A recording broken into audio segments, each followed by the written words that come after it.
Olá, bem-vindo ao Inteiro Teor. No programa de hoje vamos destacar os esforços para devolver aos pais filhos que são subtraídos e levados para outros países. E tem muito mais. Justiça Federal determina a devolução de uma criança à mãe que reside em Portugal. Acumulação de cargos no serviço público? Quando isso é possível? E um giro pelas principais notícias da Justiça Federal da Primeira Região. Fique com a gente, o Inteiro Teor está começando.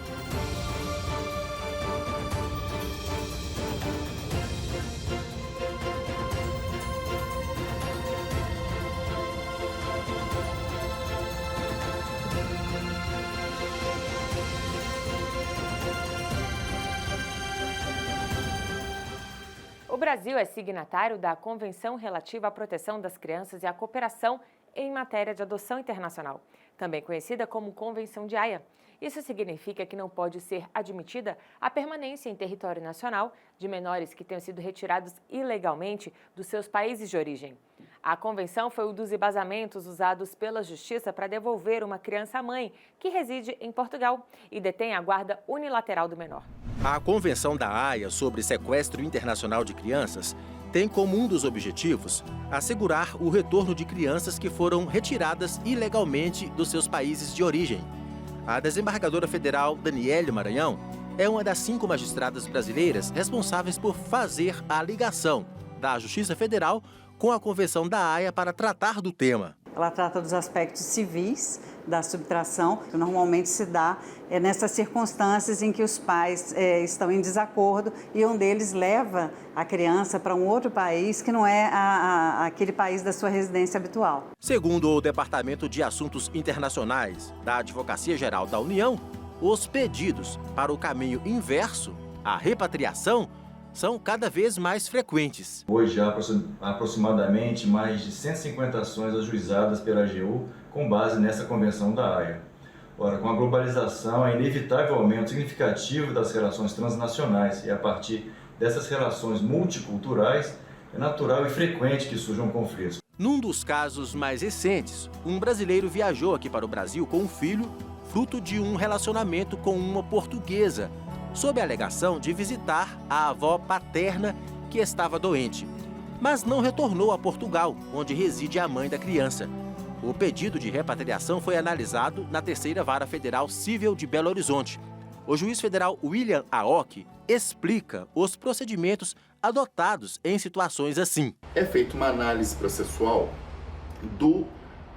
da residência permanente da criança, ou seja, do local onde a criança residia habitualmente, para que se determine qual é a jurisdição competente para definir aspectos como questões de guarda. Em sendo a jurisdição estrangeira, a Justiça Federal determina o retorno imediato desse menor. Pelos documentos apresentados à Justiça Brasileira, como certidão de nascimento da criança, comprovantes de residência e da escola que frequentava, passaporte, documentos de identidade, passagens aéreas e o relato de testemunhas, o magistrado entendeu que, após o processo de divórcio, a guarda unilateral foi concedida à mãe, que reside em Portugal.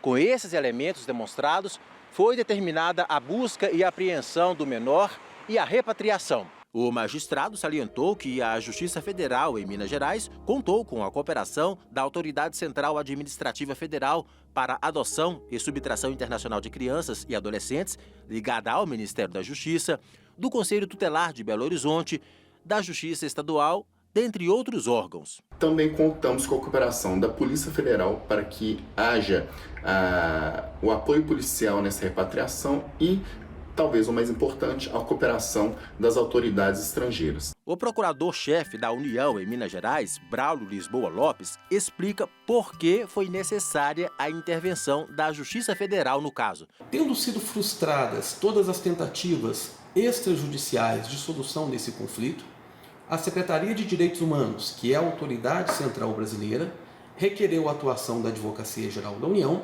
que ajuizou uma ação no âmbito da Justiça Federal Brasileira, buscando o encaminhamento desse menor à autoridade central portuguesa. Após audiências de conciliação, após um conjunto de ações articuladas entre a Justiça Federal Brasileira, a Advocacia Geral da União e a Polícia Federal, conseguiu-se um provimento jurisdicional favorável à Advocacia Geral da União, possibilitando o encaminhamento ou retorno dessa criança ao Estado português. Wellington Vilela, do Departamento de Assuntos Internacionais da AGU, explica que a Advocacia Geral vem investindo desde 2021 em um modelo que incentiva a conciliação entre as partes. Tivemos êxito em 13 ações cujos acordos foram homologados pela Justiça Federal. Importante chamar a atenção que se busca, por meio destes acordos, soluções mais horizontais e menos verticais. Com isso, há um ganho importante em celeridade, visto que algumas ações podem levar 2, 3, até 5 anos para finalizar no judiciário. Entretanto, o mais importante nesse procedimento de acordo é devolver aos legítimos guardiões da criança, seus genitores, o poder de decidir sobre o futuro de seus filhos. E os esforços para a devolução de crianças valem também para brasileiros levados ao exterior sem autorização dos pais, como ressalta a desembargadora Daniele Maranhão. A grande maravilha, né, dos acordos internacionais é justamente que ambos os estados se beneficiam. Nós temos também concidadãos brasileiros que são levados, né, crianças que estão aqui, residindo aqui, que têm a sua residência habitual no Brasil, que são levados para outros estados que são signatários da convenção. É muito importante nós definirmos que essa convenção ela só é válida para os países signatários.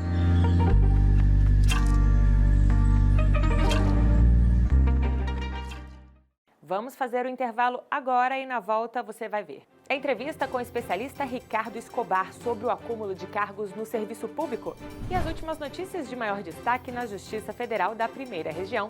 Aguarde só um instante, a gente não demora.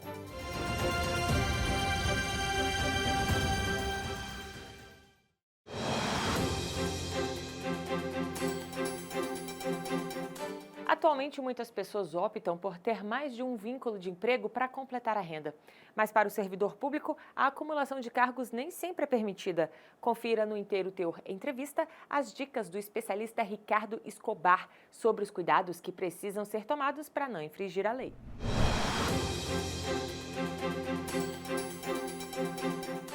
Doutor, antes de mais nada, eu agradeço a sua participação conosco. Seja muito bem-vindo. Eu que agradeço pela oportunidade. Os servidores, doutor Ricardo, devem basear suas atividades em qual ordenamento? Os servidores públicos, eles devem se pautar pela Constituição Federal de 1988, pelas regras e princípios nela vigentes, sobretudo pelo princípio da legalidade, que vincula tanto a administração quanto o agente público a só agirem de acordo com o que está na lei.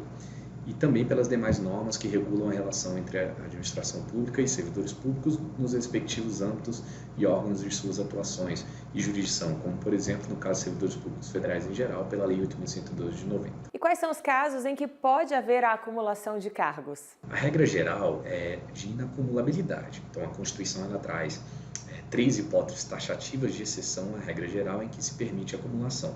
São 3 hipóteses taxativas em que se permite a acumulação.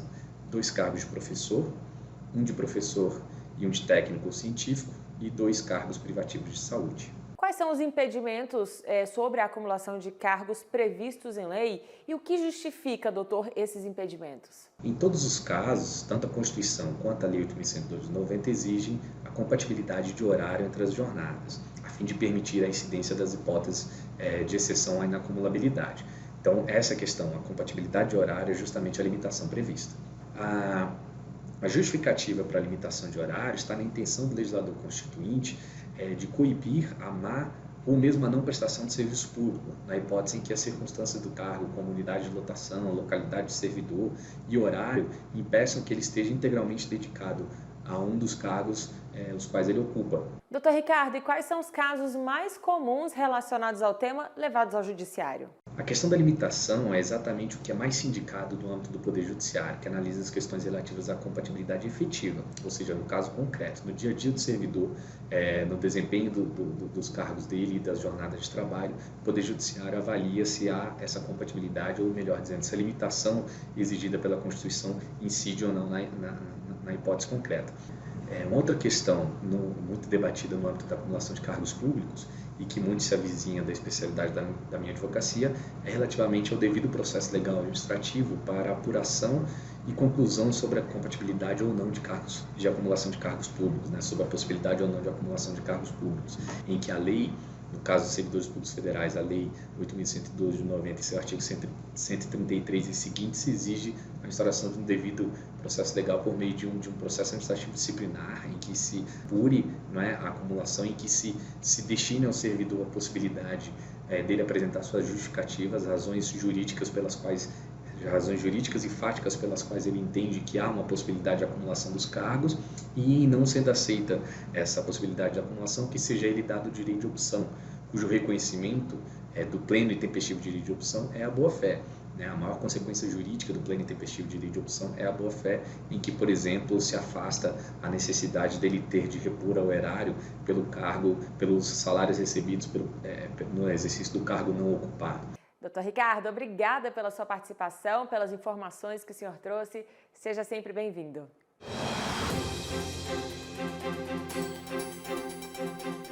E agora você acompanha um giro com as principais notícias da Justiça Federal da Primeira Região. É o Inteiro Teor Notícias.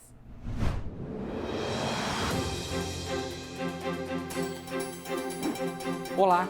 Faltava pouco para uma estudante se formar na faculdade, mas por causa de falha de comunicação da instituição de ensino, a aluna foi reprovada por falta, mesmo tendo cumprido todos os prazos de entrega da monografia. O caso, então, foi parar na Justiça. A faculdade alegou que a estudante perdeu o prazo de apresentação do TCC à banca, mas não conseguiu provar que comunicou oficialmente à aluna a data da apresentação. A estudante, ao contrário, demonstrou ter cumprido as tarefas e prazos que lhe foram passados. No julgamento do recurso pela 6ª turma do TRF da Primeira Região, o desembargador João Batista Moreira entendeu que entraves burocráticos não podem impedir o aluno de apresentar trabalho de conclusão de curso de graduação e decidiu, uma vez que a instituição de ensino não comprovou que tenha comunicado à aluna sobre o dia e a hora exatos da apresentação do TCC, essa data deve ser remarcada sem o pagamento cobrado pela faculdade. A 5ª turma do TRF1 garantiu expedição de passaporte a um brasileiro que estuda nos Estados Unidos. Ele veio ao Brasil por causa da pandemia, mas decidiu regressar devido ao risco de suspensão dos vistos americanos para estudantes. Foi quando ele se viu obrigado a cumprir quarentena no México, país que exigiu passaporte com validade superior a 6 meses. Ele tentou renovar o documento, mas para isso precisava requerer o título de eleitor, o que não foi possível porque a emissão estava suspensa em razão da proximidade do período eleitoral. Ele então procurou a Justiça. Ao analisar o caso, o relator desembargador Souza Prudente afirmou que não é razoável excluir do cidadão o direito de renovar o passaporte em função de não estar quite com as obrigações eleitorais, quando a regularização da situação não pode ser feita por circunstâncias alheias à sua vontade. Foi então garantida a expedição do passaporte. O Instituto Tecnológico de Aeronáutica, o ITA, em São Paulo, é referência no ensino de engenharia, mas por se tratar de uma instituição ligada à Força Aérea Brasileira, quem cursa o ITA se compromete a seguir carreira militar. Por isso, o caso de 2 oficiais engenheiros que pediram para se desligar sem cumprir os 5 anos de trabalho como oficiais, conforme exigido em lei, chegou à Justiça. Na decisão, o Tribunal Regional Federal da Primeira Região afastou a exigência do pagamento de indenização prévia para desligamento da aeronáutica, mas manteve a condenação dos militares ao pagamento dos custos da formação profissional no ITA. O relator, desembargador federal Wilson Alves de Souza, entendeu que o valor a ser pago deve ser definido considerando o período que era exigido que o militar se mantivesse na ativa e o tempo de serviço efetivamente prestado.